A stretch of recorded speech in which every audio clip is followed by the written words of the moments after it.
কিছু কথাবার্তা নিয়ে আলোচনা করব। যেমন ধরেন যে কি এখন বর্তমানে মাদ্রাসায় একটা ভালো দার্সের মাওলানা পাওয়া যাচ্ছে না, তো শিক্ষক মসজিদে একটা ইমাম পাওয়া যাচ্ছে না।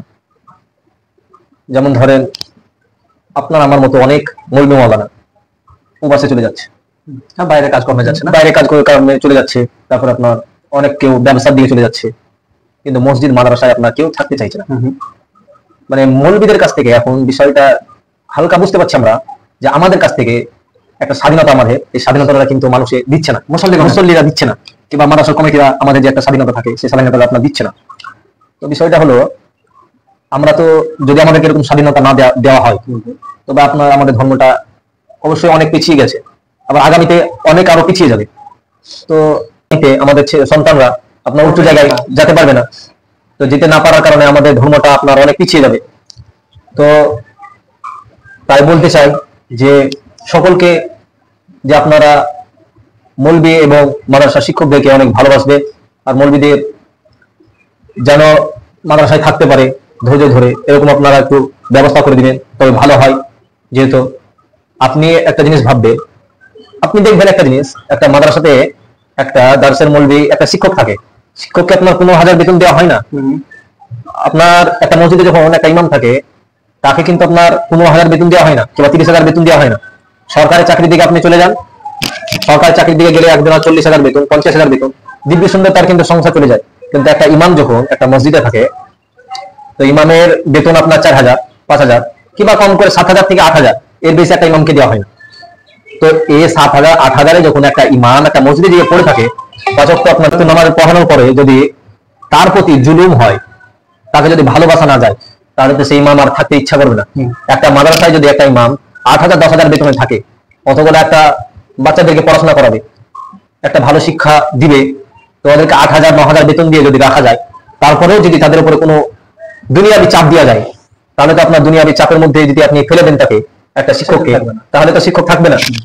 এর জন্য এখন আপনার পরিস্থিতি এরকম হয়ে গেছে যে অনেক তালবিল, মানে অনেক মৌলবী, অনেক মাওলানা আপনার দার্সের শিক্ষক, দার্সের মৌলবী এই কারণে আপনার পাওয়া যাচ্ছে না। বিষয়ে যদি আপনি কিছু বলতেন তো একটু ভালো হতো, বলেন একটু কিছু বিষয় বলা। দেখুন, আপনি যে কথাগুলো বললেন অতি বাস্তব কথা, যে বর্তমানে যে পরিস্থিতি এখন চলছে বা আমরা যেগুলো চোখের সম্মুখে এখন দেখতে পাচ্ছি, সেগুলো যে মসজিদে আলিম ওলামাকে পাওয়া যায় না, মাওলানা পাওয়া যায় না, আর মাদ্রাসায় শিক্ষক পাওয়া যায় না, মুদারিস পাওয়া যায় না।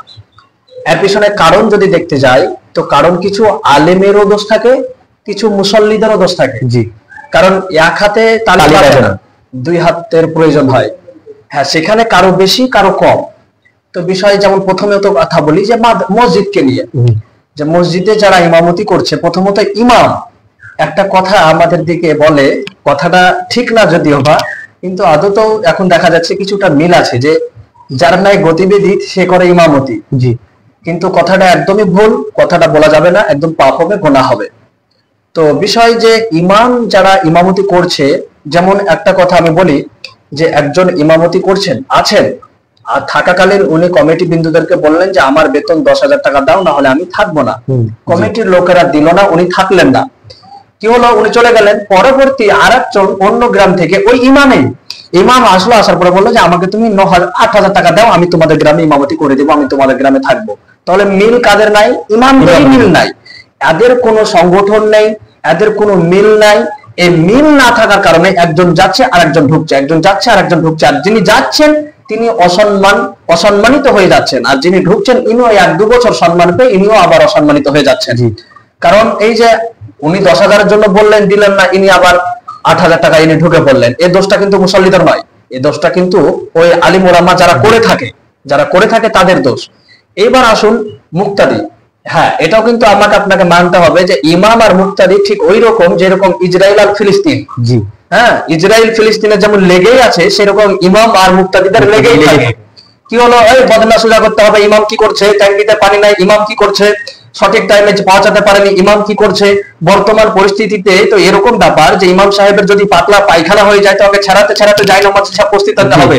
যদি 2 মিনিট লেট হয়ে যায়, তো বলে ইমাম সাহেবকে রাখা যাবে না, 2 মিনিট লেট এসেছে। ওয়ান যে পরিস্থিতি, সেটা কিন্তু মুসল্লিরা কোনোদিনও বোঝেনি আর বুঝবেও না।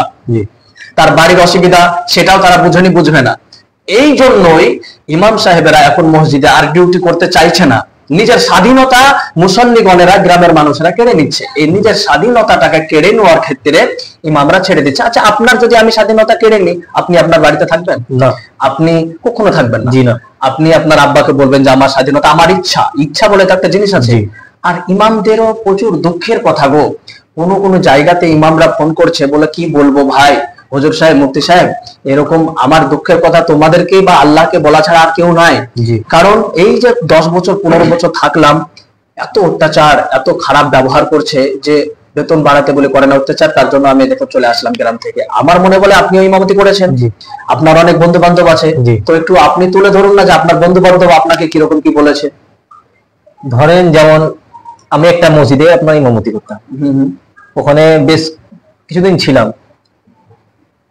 যেমন ধরেন ইমাম যদি একটু সিজদা যেখানে সুবহানা রাব্বিয়াল আলা 3 বার বলতে হয়, ওখানে যদি ইমাম 5 বার বলে দেয় সমস্যা একটা। আত্তাহিয়াত বলতে গিয়ে আত্তাহিয়াত ধরেন ইমামকে তো সহি শুদ্ধ সালামত পড়তে হবে ওকে, তারপরে তো নামাজটা হবে।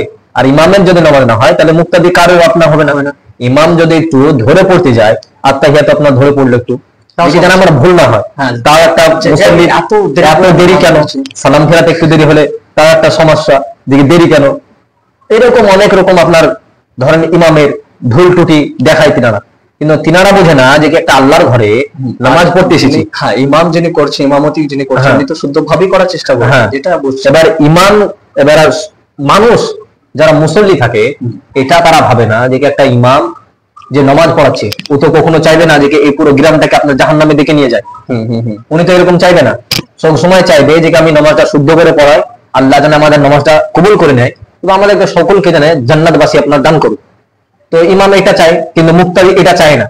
আর এই জন্যই ইমামরা মানে চলে যাচ্ছে ব্যবসা বাণিজ্যে, কারণ মনে মনে চিন্তা করছে যে কোনো লোকের তো কথা শুনবো না, লোকের কথা, নিজের স্বাধীন মতো থাকবো, নিজের একটা স্বাধীন থাকবে। এবার আমি আপনাকে বলি, যে এই যে সমস্ত দেখুন, একটা ইমাম যখন মসজিদে থাকে তার সমস্ত দায়িত্ব তার উপরে। গ্রামে কখন ফাতিহা করতে হবে, কখন মিলাদ করতে হবে, কার বাড়িতে আজান দিতে হবে, কার বাড়িতে জিন তাড়াতে হবে, কার বাড়িতে দোয়া করে দিতে হবে, তাই না? যে মাধ্যমিক পরীক্ষা দিতে যাচ্ছে, দোয়া করতে হবে ইমামের কাছে। সমস্ত দায়িত্ব ইমাম সঠিক টাইমে পালন করছে। কিন্তু যখন এই বেতন বাড়াতে বলছে, তখন মুক্তাদির গায়ে অ্যালার্জি, মনে হচ্ছে ওর বাপের ঘর থেকে বেতন দিবে, ওটা গ্রামের লোক দিবে, কমিটির লোকেরই প্রথমে অ্যালার্জি। তো এই যে এই সকল অ্যালার্জি হওয়ার কারণে আজ মসজিদে ইমাম পাওয়া যাচ্ছে না, এটা বড় দুঃখের বিষয়। তবে আগামীতে খেয়াল রাখবেন, বন্ধু বান্ধবদেরকে বোঝাবেন এবং গ্রামের লোকদেরকেও কোনো জায়গাতে বক্তব্য দিবেন, আশা করি বক্তব্যের মাধ্যমে তাদেরকে বোঝাবেন যে তারা যাতে ইমামদের সঙ্গে ভালো ব্যবহার করে, তাই না? এই যে দুশ্মনী, ইমাম আর মুক্তাদিদের দুশ্মনী যাতে না হয়, তারা যাতে সঠিকভাবে ইমামদের খিদমত করতে পারে, তবে আমরা সুন্নিয়তকে এগিয়ে নিয়ে যেতে পারবো। কারণ বর্তমান সময়ে বড় বড় বক্তাদের থেকেও সঠিক পরহেজগার যদি পাওয়া যাচ্ছে, তো হয়তো মসজিদের ইমামটাই নেই।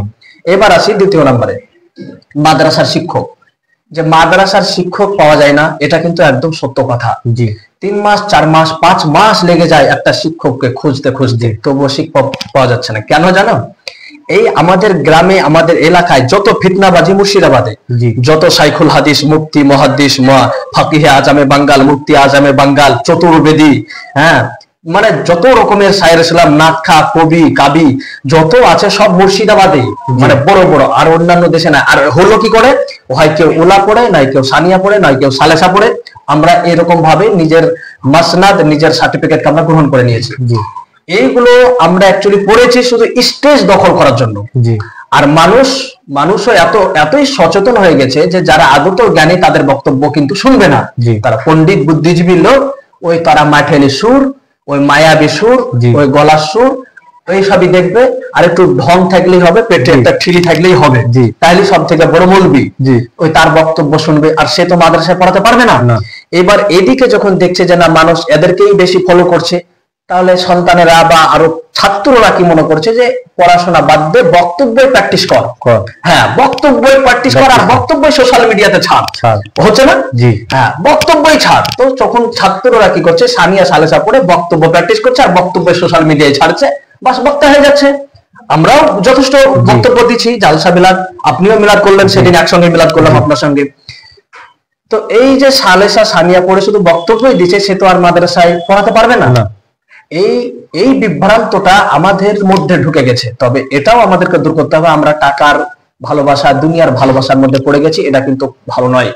আমাদেরকে সঠিকভাবে ইসলামের খুঁটিকে শক্তভাবে ধরতে হবে, ইসলামের ঝান্ডাকে আরো উত্তোলন করতে হবে এবং আমাদেরকে পরিপূর্ণভাবে কোরআন ও হাদিসের তথ্য অনুযায়ী মেনে চলতে হবে। তো আশা করি আপনার কথা আপনাকে স্পষ্ট ভাষায় বোঝাতে পারলাম। ইনশাআল্লাহ আগামীতে আবার আলোচনা